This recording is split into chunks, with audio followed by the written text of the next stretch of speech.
Welcome back, guys, to another roundtable. My name is Adam. This is Victor. Hi, everyone. Hello. Thank you for joining us once again. And at this roundtable, we're going to talk about China banning gaming. Again. So, I mean, they're not banning gaming entirely, but they're going to ban under 18-year-olds from gaming almost entirely. So they only can play, I think it was Friday, Saturday, Sunday for 1 hour per day. Yeah, correct. Previously, it was like 90 minutes on a weekday, 3 hours on the weekend. Yep. So right now is weekday, you cannot play game anymore. Yeah, right? so I just can't one believe hour, that. Friday, Saturday, Sunday, only on 8 to 9 p.m. Yeah, so if you're busy 8 to 9 p.m., too bad. You can't play. So I when I first heard the news, I was like, oh my God, this can't be true. Because as a gamer myself, I just can't imagine being told not to game when you're free. I mean, yes, there's stuff to do and all that. those kids don't have childhood anymore.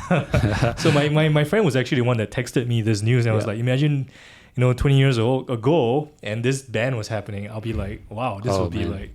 I'll be really unhappy. So I'm unhappy for people in China. But then we're going to find out how this is going to affect companies in China, especially Tencent. All right, because I mean we know Tencent, they're behind WeChat, so they're famous for WeChat. People know about WeChat, but actually gaming is probably the largest revenue contributor to Tencent. Yeah, actually, if you look at some of the Tencent games, they do have a few famous titles. In fact, quite a lot. Okay, I'm just going to bring out a few of them. One of them is actually Honors of King, which is in Chinese. 王者荣耀. Okay, so no idea. So basically it's almost like equivalent version of League of Legends or Dota. And some people play Dota. I was one of them in the past.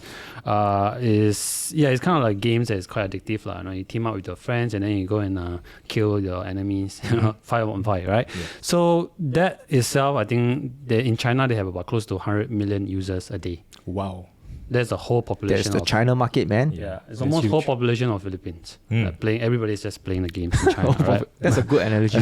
So it's kind of crazy, right? So and then they also have League of Legends. There's actually US version, and they also Tencent is an exclusive distributor in China. Okay, so this is something that they're going to distribute in China, and they also have other titles like PUBG. Players unknown battlegrounds, battle royale kind of games, all right, and it's very popular in not just in China but also outside of China. Okay, and they also have the Clash of Clans. The publisher behind it is actually the Supercell. Okay, which they own about 80% stake in that company itself. Okay, so they have a lot of games in China, okay, and now they're actually expanding into outside of China, right, international market.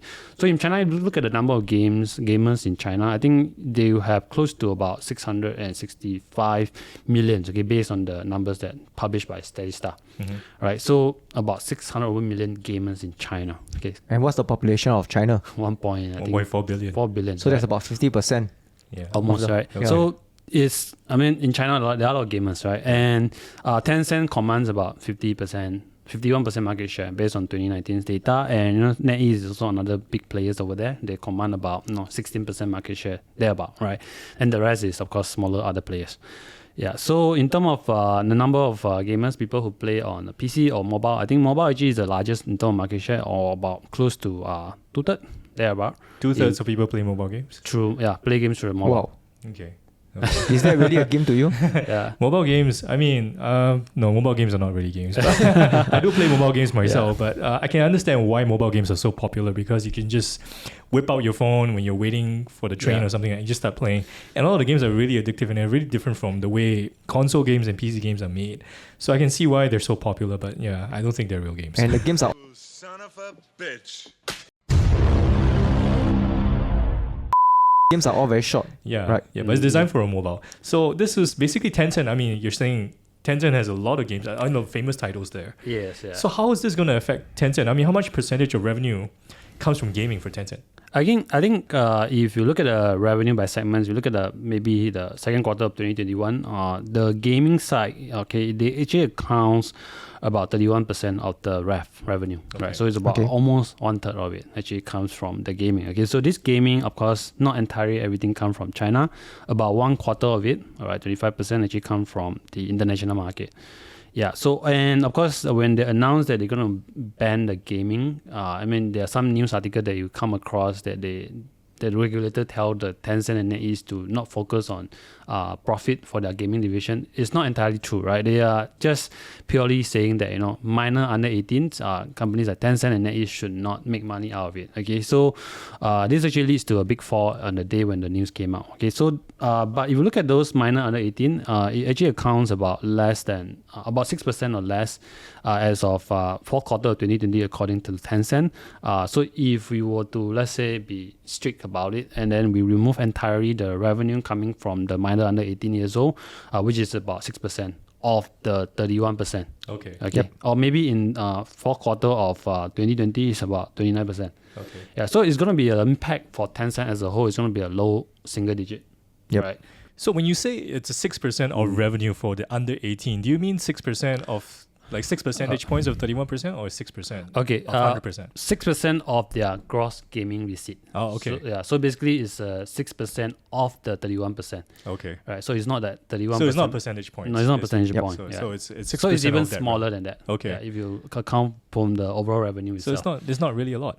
Yeah, Yeah. it's not Yep. a lot. Okay. Yeah, but again, that's not the only news that came out. In fact, recently they did announce that they're going to slowly approve the games, and some even suspect that the games approval may be paused altogether. Okay, so So it's a repeat of 2018. 2018. Yeah, so this has happened before. So those who are watching and think this is something new, this actually happened in 2018, 2018, right? Yeah, and back then was more serious because they actually suspended the game's approval. yeah. Any new games title that are going to launch in China have to get approval from Chinese regulator. So it was suspended, I think, in 2018, about close to almost a year, 9 Yep, months correct. to be exact. After they lifted, then everything So is what back to happened to normal. Tencent at that point in time when Yeah, it was crashed? the price They also crashed. barely hit. They barely Yeah, hit, right? they dropped, Yeah. I think, 40-50% at And the they point kind of of time. recovered after that when, Yep. when the regulations were lifted and Correct. it kind of like Yep. went back to where Yep. it is before this whole thing again. Yep. Yes. Yeah. So it's almost a repeat of what we are seeing, I think, in 2018. But this time around, we don't know how long the suspension is going to be. But based on what the regulator says, that they will lift up the suspension once Tencent and NetEase and these big players know how to curb those minor under 18s. They can come up with a system to implement it, because so far previously when they introduced the ban, like the number of hours they can play, about 90 minutes a day on the weekdays, somehow the miners try to figure out a way to play more. How they try to figure out a way to play more is that they can either borrow or rent an account, adult accounts. Okay. An account Use their for parents' adult. login, or they can go Yes. maybe to a cafe or something like that. Or Does that work? maybe they can just, last time it used to be an internet cafe. Right? Now Yeah. in China they have this mobile cafe Okay. where you can literally go to the cafe there, maybe buy a drink, and then you can just play the mobile. Right? And sometimes you can just as cheap as like 1 renminbi I an think hour. it's like the more the more you restrict them, the more they desire, Desire, to Yeah, go. but it still kind of like adds a dampener on what you can do. It's just an Yeah. extra step to do it. And some people are Correct. just like, Yes. I'm not going to Yeah. play. Yeah. Yeah. So, and there are many ways to do it. And I think they did say that on Taobao you can just do a quick search on those gaming account that's for rent. Okay. So you can rent account based on somebody else profile that more than 18 years old, and you can start to spend money. So there's a black market for Yep. that, right? It's a black market. In fact, there's created a whole new black market. And after they announced this new regulations, like cut down everything to an hour on the weekend itself, that market actually boomed. Okay. All right. So I think the regulator probably will start to crack down. And in fact, Tencent and NetEase is their responsibility to go and crack down on this platform. Okay. So I think the regulator basically working with them, to make sure that this thing is Black being market, implemented.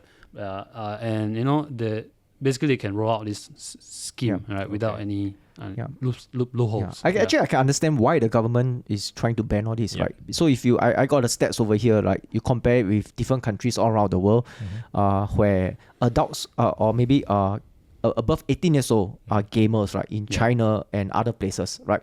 And China top the gamer in the number of hours they spend on game on a single week. So China spend about an average about 12.39 hours a week playing games. Yeah. Right. If you compare to US, it's about 7.17 hours. What about Korea? Korea is about 5.88. All right. I asked Korea because South Korea because they're the esports. Yep. Great at esports. A lot of top gamers. A lot of top gamers. I mean, have you seen them playing the games? They're like. They're not playing a game. They are They're crazy, They're man. like typing something. Yeah.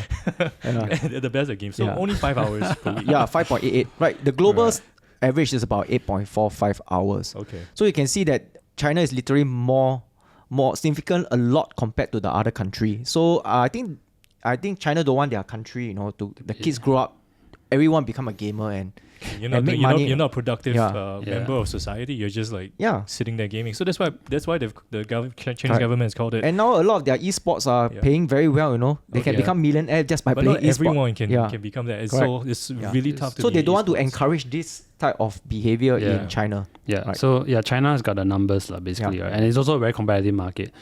You want to be a top players over there. But of course, Tencent, how does it affect Tencent in terms of suspension of games? Of course, they can no longer roll out new games, and that will affect the growth rate of their gaming division.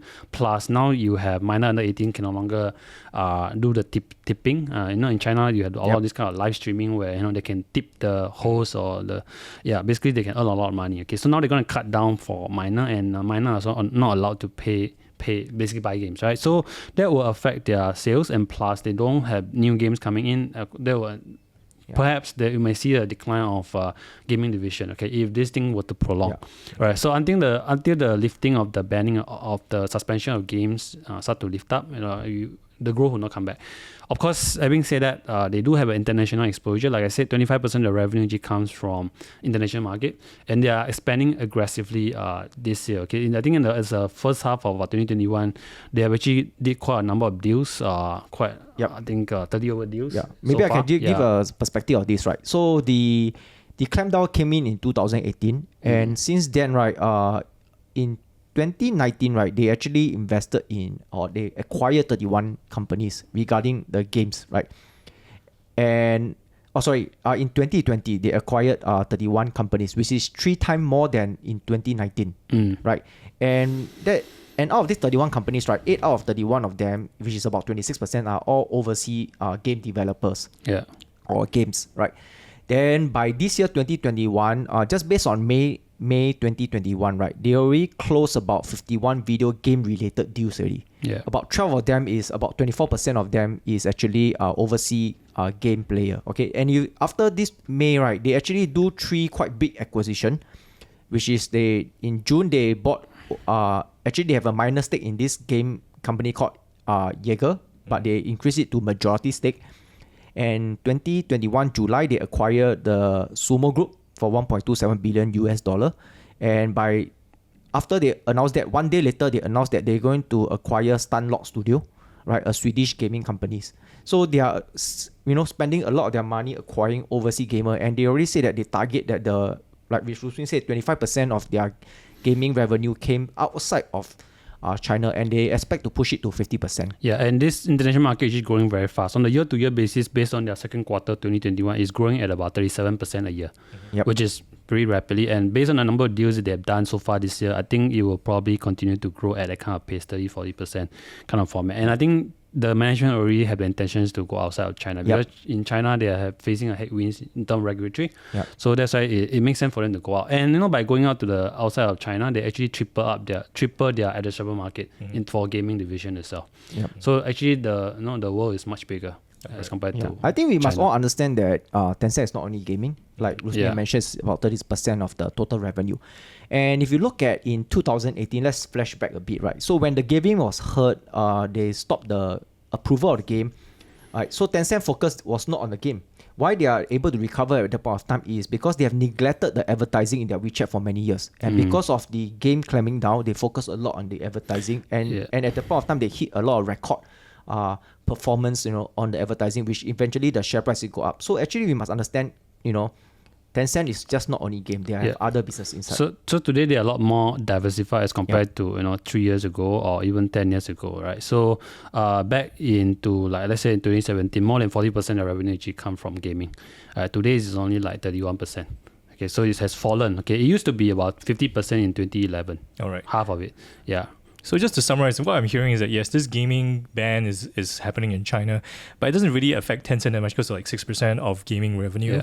And they're also growing the international division. So the gamings, they're going to expand overseas, and there's a huge market out there as well. And then we're still finding, we're still hearing stories about Chinese youth finding ways to basically circumvent the ban and trying to find ways to game as well. So I mean, it just kind of sounds like Tencent is going to be okay.